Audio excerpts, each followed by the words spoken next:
Welcome back, guys, to the Beyond Condition podcast. And Romano and I are just having a little giggle there because, of course, the subject today, emotional bandwidth, can ebb and flow quite drastically in a prep, right? Yeah, I actually got a bit emotional this morning thinking Did you? about it. Did Um, I you? was I was doom scrolling whilst having a wee, and I'm not a fan of Coldplay at all.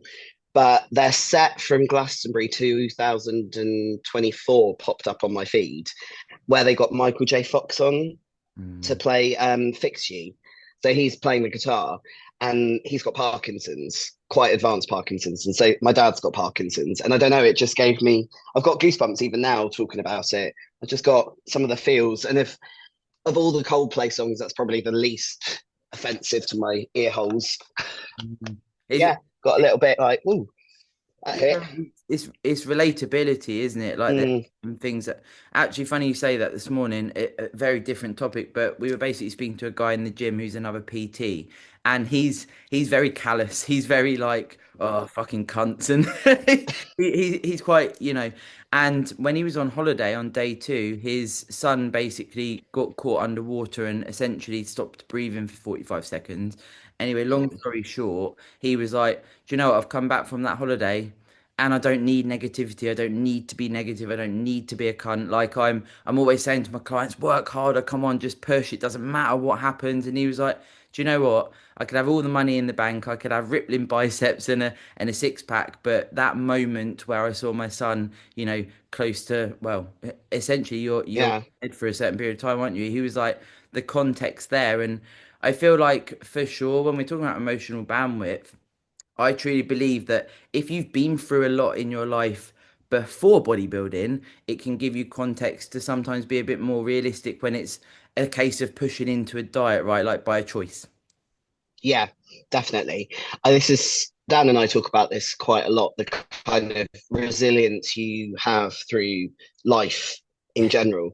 And I'm sure he won't mind me saying, like, obviously his life experience, he had jobs, but he went to uni, did his degree, got his bachelor's, started coaching, and was coaching whilst doing his master's, did his master's, and just carried on coaching. Yeah.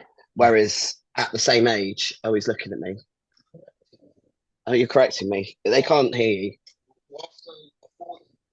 Right. Yes. It's kind of irrelevant to the point. I no, I said you had jobs. I'm not suggesting them. Oh, up till 1 a.m. It's not all night, is it? Go away. You didn't hear any of that, did you? No, because I got my noise cancelling. He was basically listing out all the jobs that he had whilst he was at uni. So he put up bouncy castles and lay down dance floors until 1 a.m. and it was very hard work, apparently. Oh, he was a labourer as well. But the point I was getting at was, that would have been when he was 19, 20, 21, that sort of thing. At 18, 19, 20, I was working in Tottenham on an ambulance, picking up Nana from round a U bend, going to like domestic abuse scenes, fucking fights, road crashes, Mm, heart attacks, that sort of thing. It's just that difference mm, of exposure. And we have spoken quite a lot about how resilience wise, I was at a point and he's at a slightly different point, and how that life experience kind of precipitates to that. And I think it does when it comes to bodybuilding, knowing that there's more to life than just bodybuilding, when things go a little bit awry, yeah. definitely helps. For sure. Matt and I have similar conversations, with I feel like you're probably going to be the same with Dan. It's like it's never a case of like I've been through worse. However, our mindset of being through, the shit that happened as a child and being abused myself, being homeless as a teenager, this type of stuff. I don't want Matt to have to do that. But when I talk about it, probably similar to you talking to Dan, they're like, oh, okay. And they sort of I guess it adds, I feel, that mutual respect to relationship, but also they can be a bit more, they can take from that as well without having to do it. You know what I mean? When you describe, Yeah, yeah, it's something that I've had kind of a conversation with a couple of different clients around. and we mentioned it on the last pod, where things don't necessarily go the way that you think that they're going to go. And then you have to have that mental adjustment to whatever's happened. And it's the ability to just let that thing go and not let it stress you. Because inevitably, when we're talking about bodybuilding in a physique competition, that mental stress is going to do, for example, one of my clients, she had a prep brain moment and she's done training day food, even though she's on a rest day today. So she's got halfway through the day, eaten her training day food, and then messaged me going, "Oh my God, I've eaten my training day food and I'm on a rest day." It's like, just let it go. Yeah.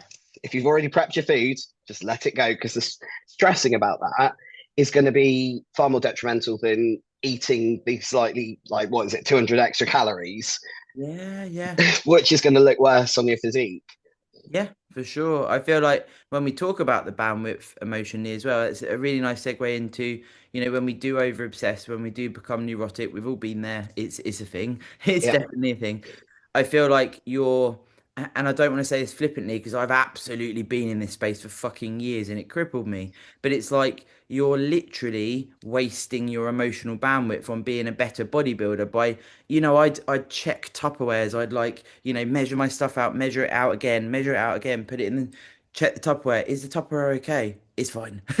No one's being a yeah, and it's when I look back, I think, fuck me, the amount of neuroticism that was being utilized when that could have been spent on, pouring it into my training more, or, all of these types of things, or just being less stressy in here. And what I want to say to the yeah. listeners is the stressors are in here. And I say this often, you are the loudest voice in any room in here because this, no one sees that unless you tell them, right? So No, you're like, fucking no.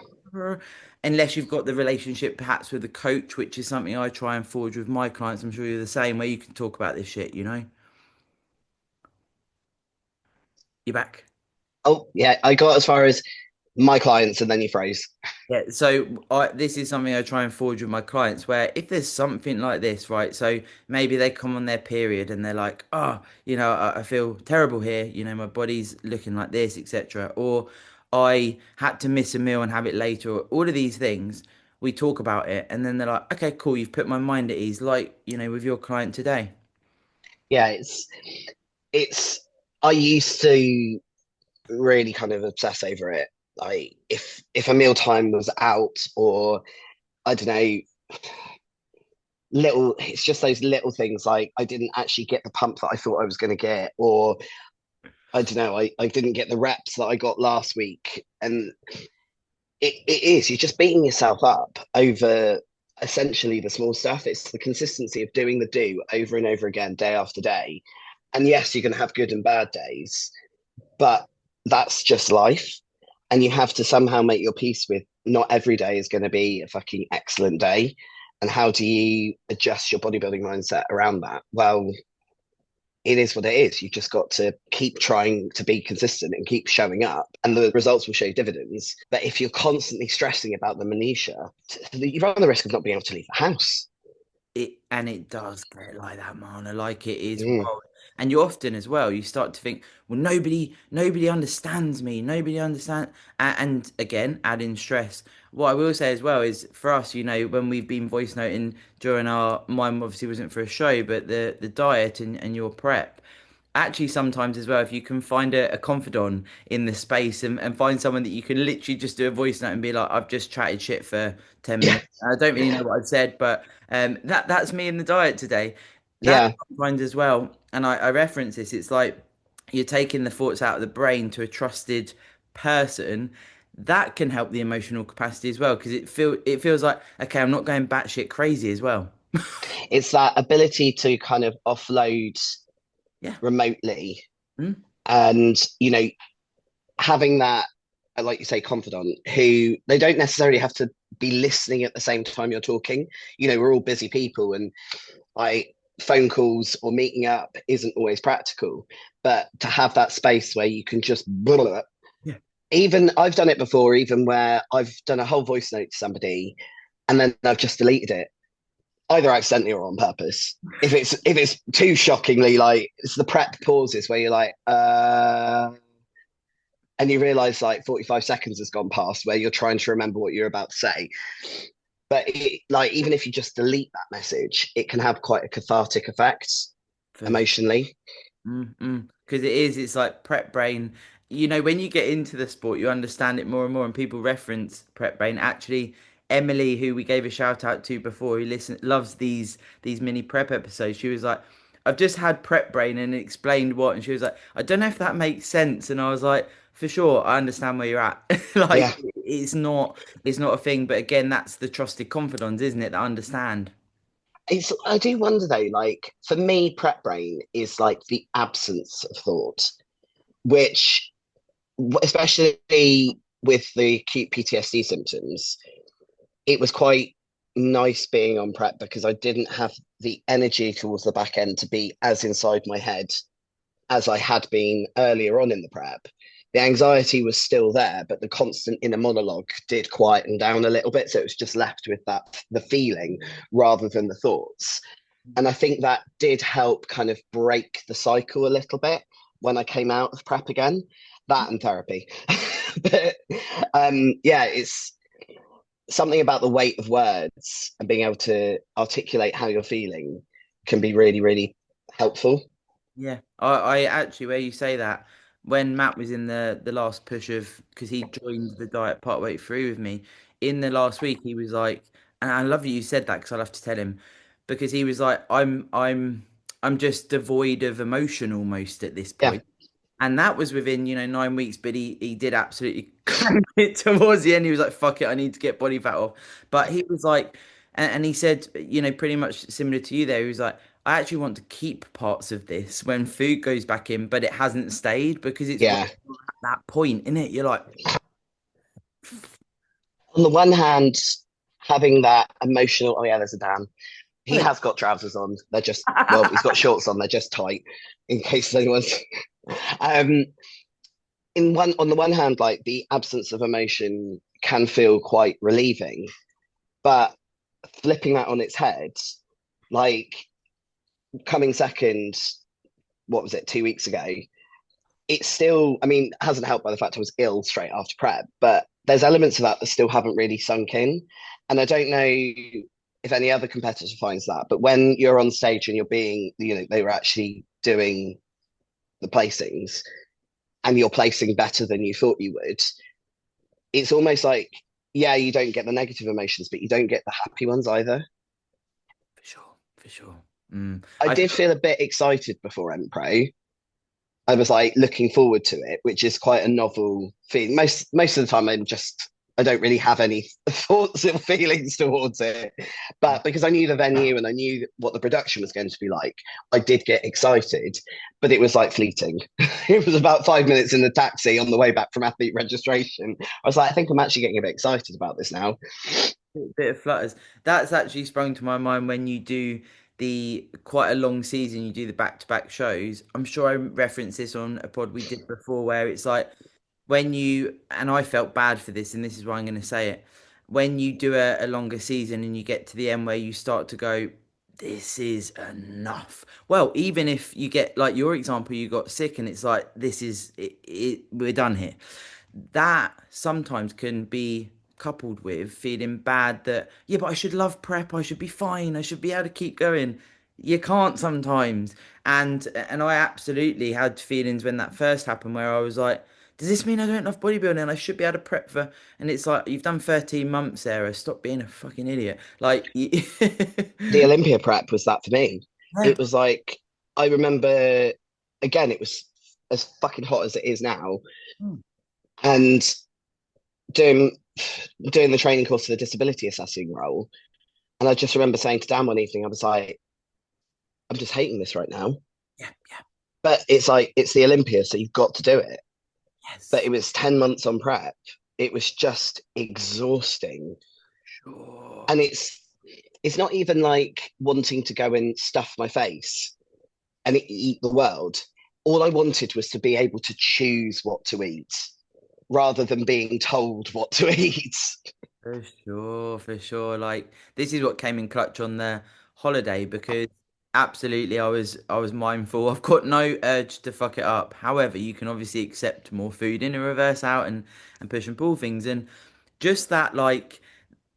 ordinarily I'd think shit and all inclusive, I'd be overwhelmed, but it was just going in and going, I can have that meat today. And Yeah, then I said to Matt, this must be what Mana references because I've never sort of thought of it like that. And I was like, do you know what? This is really nice to just have. I wouldn't cook a whole steak at home, as an example. So I'd have a no, bit of steak. If I didn't like it, guess what? I get to leave it because I paid for it. So that choice thing, I think, is something for people to think about in a reverse out as well, because I feel like this is the it's going to be difficult here, and I don't want to piss any coaches off, but sometimes going on to a food plan that is still as robust as the prep, it can be really fucking hard, can't it? yeah, yeah. We normally, for me, it's like I'll normally have a week of intuitive eating, then it will be a week on plan with snacks, and then it's like, right, okay, back on plan. Although I do need to speak to Dan because he's bumped my calories by like 1,000. I'm like, I have no idea how I'm going to eat all of this. Ooh, ooh, ooh, ooh, ooh, ooh. 75 grams of rice per meal. Can we kind of work up to that, please? It is as well, though, isn't it? It's like this is also going to be based on experience. So, you might have first timers listening here that are like, oh, the variety, the choice. And I personally needed a plan earlier on. Now, we're obviously talking to fast forward a multitude of years for both of us. But that type of approach that you've described is you get the elements of freedom using your experience as a competitor and as a coach. Then you go back into a bit more of a robust plan, but you've got a bit of flexibility. Then you go back into, and I feel like that's really nice because you're warming into it, aren't you? So it's like it's not so much of this like unless you're doing back-to-back shows, the next day after a show being back on the food plan, it can also build a bit of resentment because you're like, Yeah, I need to fucking breathe here, and there's nothing yeah. wrong with that. And this is, again, you can go, am I a good bodybuilder? Blah blah blah. You know? It's that, well, you don't want it enough. And yes, success in prep comes from a successful off season, but you also got to remember your emotional bandwidth and how that applies to the reverse. It's like if you it's almost like you have to have a little bit of freedom to kind of get it out of your system. Yes. So no matter how experienced my clients are, the first couple of days after a show, I'll give them some guidance like don't go and eat the world, but you know, have your 5 meals, but maybe don't weigh out everything. For sure. And if you want to have a cake because you're out for coffee, have a cake. If you want to go to dinner with people or lunch, if you want to go breakfast, lunch, dinner the day after a show, fucking crack on, have a way. But that doesn't mean every day that week you're going to be doing that. Yes, for sure. But it can be really helpful to have that pressure taken off and just be present and enjoy food again. Yeah. But it's that reminder that the food isn't an emotional crutch. You're not going to feel so much better just because you are eating Five Guys, McDonald's, Burger King, whatever. You're probably going to feel like shit afterwards, to be honest, at the back of a prep. Yeah, it's like try and have some micronutrients somewhere because it will just help help the gut health and help you feel better. But also, as well, it's being able to, and we're both the same here. It's like having a coach that you can actually talk to about what you fancy, what it might look like. I've had clients that are reversing out that have sent photos of the meal out to say this is what I chose, and it's like cool. But some clients don't want to do that. So again, Yeah, it's like that adaptability where it's like some of them are excited to do that, some of them aren't, I'm laughing because there was a point last year where one of my clients kept sending me her off plans, and I was like, "I'm 2 weeks out. Please stop sending me photos of your food." I But love I've got a that. rapport. I've got a rapport with her that I could say that. I was like, I really don't want to see it. Give me 2 weeks. Yeah, well, that is the thing as well. Again, with emotional bandwidth, and this is a really good segue into, when you do start watching like food porn or, we spoke about the sensitive smell when you walk past a restaurant. Now, we're not saying don't go past restaurants, but what are you exposing yourself to as well? And does that add stress? Because if you can look at it and it's like, wow, that looks great, and there's, no stressors, but you got to be honest with yourself, haven't you? Like that example, you're being honest with yourself. Yeah, yeah. It's I think I've mentioned this before, maybe not on the podcast or to you. I can't remember. But my when I'm in prep, I will purposefully click on really odd videos on Instagram. So my algorithm gets set to like, I don't know, it could be anything from dancing to drawing in sand or some sort of crafting or what was it? Oh, the other day it was a woman that makes cup holders out of squirrel carcasses. But it is though, isn't it? It's like Yeah. And if you start clicking on more weird videos, Instagram stops showing you food.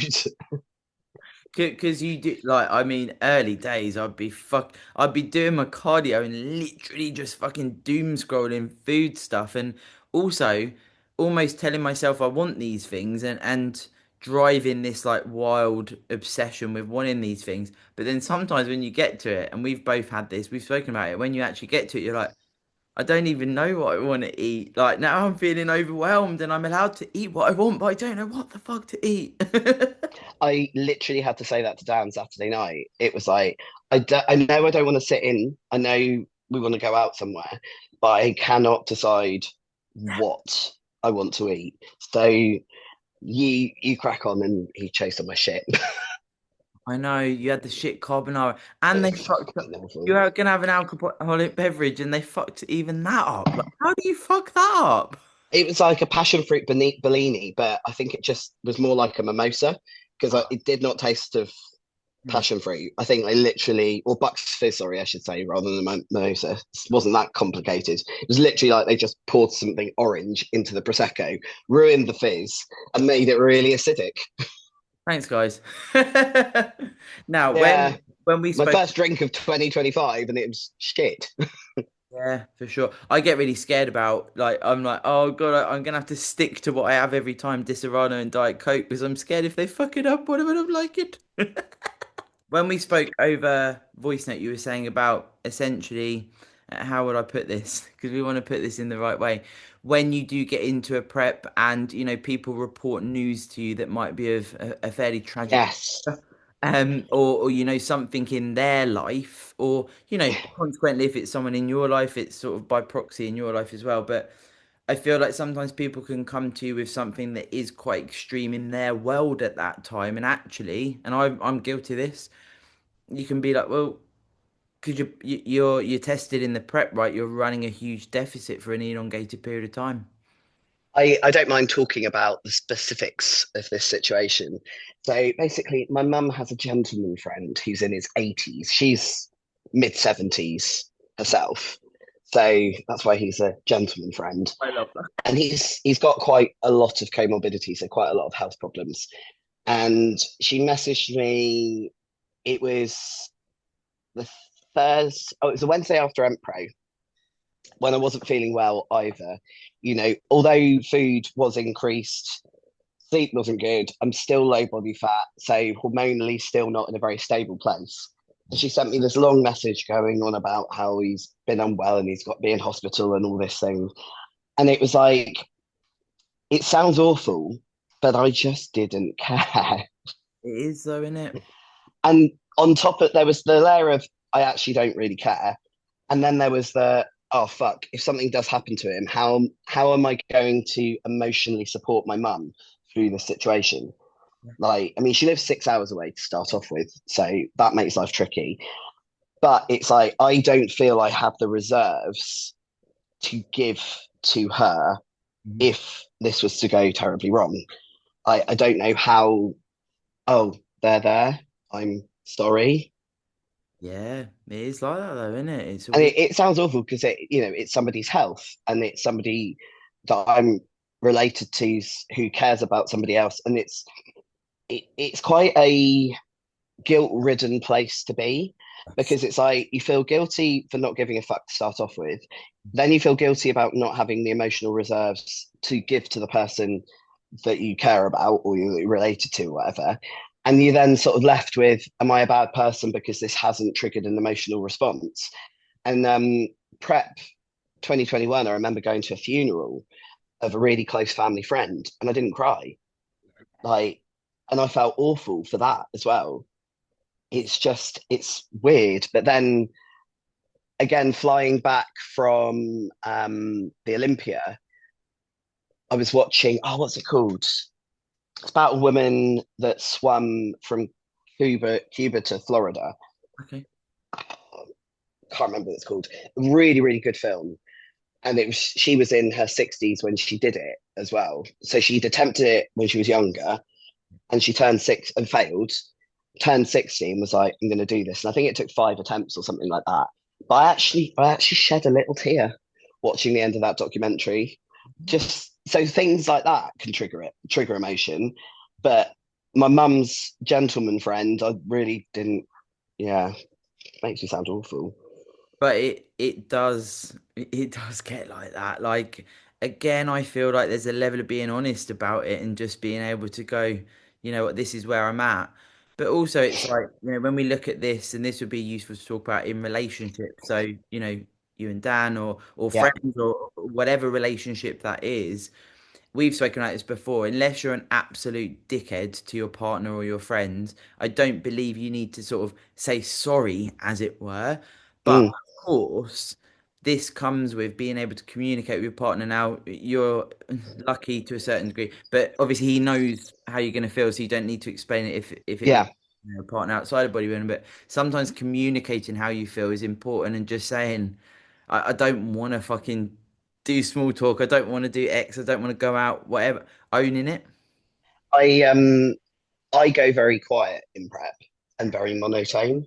Mhm. And I will find myself sort of saying to Dan, I'm not pissed off because my face and the tone of my voice would suggest that I've got a fucking cob on, but it's just like a like emptiness.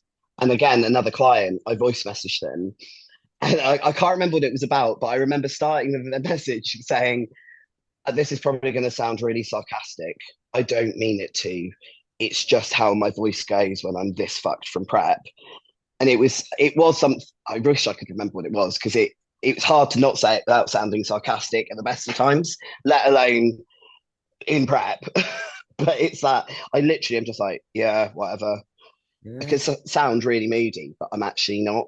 Mm. And there's normally a lot of swearing, even though there's no need for it. So it would seem like I'm in a really foul mood, but it's just like, for fuck's sake, I've got to get off the sofa and go for a piss. This is. For fuck's sake, I left my water in the other room. Sort of stuff. I feel like I do feel like owning it though. When again, it's like who are you surrounding yourself with? Who are the people that are around you? Because if people aren't supporting the goal, you know, anyone listening that is getting that backlash, the external pressure, the comments, the whoever that's from, that could be your fucking partner, right? Like these things Mm, happen, the partner doesn't understand, they don't want to understand. Maybe they're a bit jealous, like there's lots of things that can occur because you're chasing the ultimate goal, right? And they're not. And yeah, it's a difficult scenario to be in sometimes, but I feel like because we can say communication, right? But you can say words or lack of words. It's you got to have clarity because otherwise yeah. it's not having the same effect. And if people are getting pissy with you for pushing into a deficit to step on stage, they're probably not your people unless you're being an extreme asshole, you know? So going back to my mum again, like I've mentioned before, the turbulent relationship that we have and her disdain for bodybuilding. Like she's actually sat across the table from me and said that women with muscle is disgusting and she can't support it and she'll never support it. So the way I manage that now is she's been nagging for the last 6, 7 months to come up and visit. And I was like, I'm dieting. It's going to have to wait until after the show because it's like, well, I can't go for food anywhere. Mm. I'm not going to be pleasant for her to be around because I'm not going to be the way that she wants me to be. I'm going to be dieted, which she doesn't like the aesthetic of anyway. So it's just best to just Yeah, not allow that into my life. It doesn't mean I stop talking to her. yeah, yeah. I wish I could, but it doesn't mean I stop talking to her. It just means I don't see her because it's easier. It's less stressful for me and for her. Mm. Possibly not for her because she's still nagging me every week to come up. But yeah, It's the appropriate removal almost, isn't it? That's the phrase that springs to mind because there's nothing wrong with doing that. I always think this, right? Like it you're pushing for an incredible goal here, guys. Like, you know, and I'm not saying everyone needs to understand it to the nth degree. However, if you're getting pushback from people for doing the thing, like you're not, if you're being appropriately like less energy, etc. Maybe you are a bit moody sometimes, but people are moody as normal humans. You're allowed to be Yeah, moody. And I think you sort of start to overcompensate, you start to overanalyze, and that's going to drive a wedge anyway between, you and your partner or your friends. And I feel like as well, I don't know about you, I'm definitely more callous with removing people as required, being a competitive bodybuilder. yes, yeah.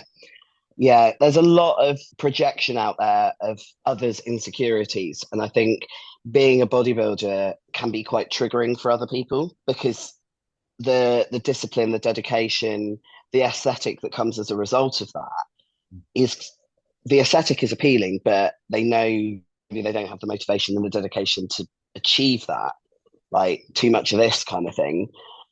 Um, so it's almost like that subtle sabotage because you're achieving something that they can't, and that's not fair. Like at no point should anyone have to feel bad or be made to feel bad because they are able to achieve something that somebody else can't. That's a them problem, not a you problem. But the projection makes it feel like it's a you problem. I had a lot of it in the ambulance service. Oh, don't get too thin.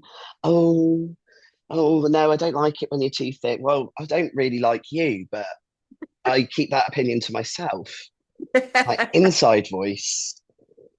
It's like when people try and touch your food and stuff. Oh, Again, emotional bandwidth. If you're around these people, it's gonna essentially over time, it almost, and I call it a human battery, it almost takes from the human.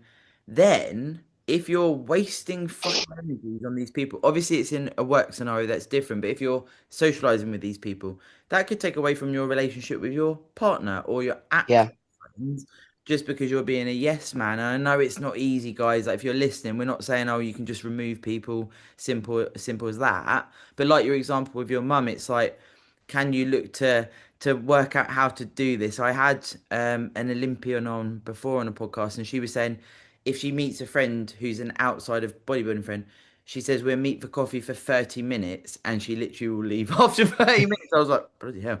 But she said, when she's in a prep, if these close friends, they're going to engage, it's 30 minutes, and she goes. yeah. Because that's about all you can cognitively cope with high energy. I mean, like when we were doing the pods whilst I was actually dieting, it was right, okay, I'm eating a meal at this time. Okay, we can do the pod at this so that I actually have energy. It's the same with posing clients and that sort of thing. It's kind of slotting them in around the food window before you kind of crash off. Is structuring your day as well, and also being able to, and I love how you do that because again what I've said before, owning it. So it's like, Yeah, what do I need to do? This, it gets to this point in prep, right, where you're like, I need to just get through each day. yeah. Or Own it. each 2 hour block before the next meal. How do I do that? But also, we're obviously both reversing out. There is elements of, and we've touched on this, when you're reversing out, you think you're going to be all right. But these things carry over the sleep, the digestion, the menstruation, like all of these things, they don't just magically reappear. It takes a bit of time. So, Yeah. emotional bandwidth post diet, always say this, don't fill your calendar up. Well, you can if you Yes. want to, but if you fill your calendar up with meeting your cousin one week, your mate the other week, blah, blah, blah, blah, blah, you need to have a bit of time to process, what's Yeah. just happened. What has just happened? I've just competed, I've just finished my diet. What am I doing now? We so obviously our Saturdays are our day off. And before we called prep, we were talking about Dan wanted to go and pick up a piece of gym equipment this weekend. And I was like, well, hang on a minute. That's we've got we want to go, it's a good 2 hour, 2.5 hour drive away. Then we would have been in Portugal the following weekend. Then the weekend after that, my mum's up. Then the weekend after that, I've got a client competing. Before you know it, July's gone and our one day off has been filled with things. So once we pulled Portugal, it was like, actually, do you know what? No, we just need to have a weekend here. Give me, and because we were going to meet up with Riz and D engineered when we go and pick up this piece of gym equipment. It's like I'd rather wait a week Yeah. and have a week's more food in me so that I'm not still a bit of a space cadet because I can hold the energy for a certain amount of time and then I'll still crash. It's It's a deceptive. Yeah, it's an interstitial space as well because you can't quite put your finger on it, can you? You're sort of like, this is weird. Is it because the sleep's still a bit, my sleep's still up and down, all of these things, and then you're like, and what I would say as well, guys, is don't feel bad for this. Like you just dieted for quite some time, so allow yourself to actually Recover. yeah, and this is the thing. It's like the self-sabotage, etc., can lead to a multitude of things. But of course, above all else, it's being able to just be present with yourself. I don't know about you, I don't like the saying "be kind to yourself" because I feel like it's a little bit. I say it quite a lot, to be fair, Yeah, I'm but like, in the context of what we were talking about earlier about not overthinking and overanalyzing your own actions when things don't go to plan. It's like just be kind to yourself yeah. rather than oh you want that chocolate, be kind to yourself. That's my hang up because this is why I say it's like I want to say be kind to yourself in regards to like have a massage or Yeah, this is exactly the same as you give the internal dialogue a bit of a rest when it's like be kind to yourself and sit yourself in a pile of chocolate or yeah, math. justifying non-constructive actions. Yeah, I think that's that's the that's my difference. yeah, that's my so be kind to yourself in the way that we promote, of course. And if anyone's listening and they wanted us to delve into more of the any of what we've spoken about in this episode in regards to like the challenges mentally that we can come across, and that's in all phases. Obviously, we're both reversing out now. We're being off season. We'll be we'll be flexing through all the Fat phases. and happy. Yeah, I know. It's like I'm still. I don't know about you, but I'm still at a point where I get these. Like, I'm fucking starving. Then I'm like, no, I'm okay. I'm fucking starving. Oh. Well, because I've been on the seafood diet for the last 4 days. I was hungry before our shitty carbonara, so I didn't finish that.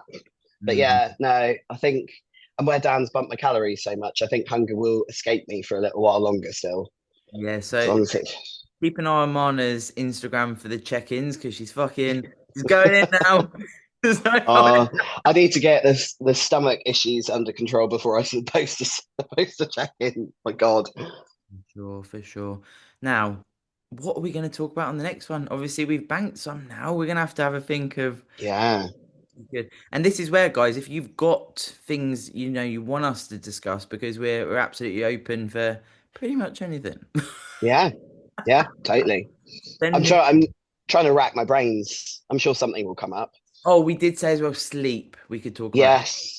Yeah. Yeah, I think that's a A good one. very important one because I'm yet to meet somebody who manages a whole prep without some sort of sleep disturbance. If you are out there, you are a robot. Yeah. And message us and let us know. How Oh, do you do it? before we go as well, let's give a shout out to your client, Sarah Sumner. She's commented on today's one. I'm going to do some stories about it, but she was just like, "What an insightful episode! I absolutely loved it with Romana, my coach, and she's Oh, bless such her. a vibe, isn't she?" I saw her. She started training as I was leaving the gym earlier. So I saw her through the window. What a fucking human. Yeah, she She. is awesome. Oh, Okay. Well, Romana is um, going my now. ice pack I was sat on has just ruptured.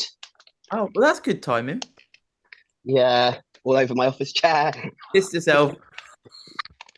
Love it. Oops. Well, Yeah, thanks, my G. no worries. Catch you on the next one. Laters.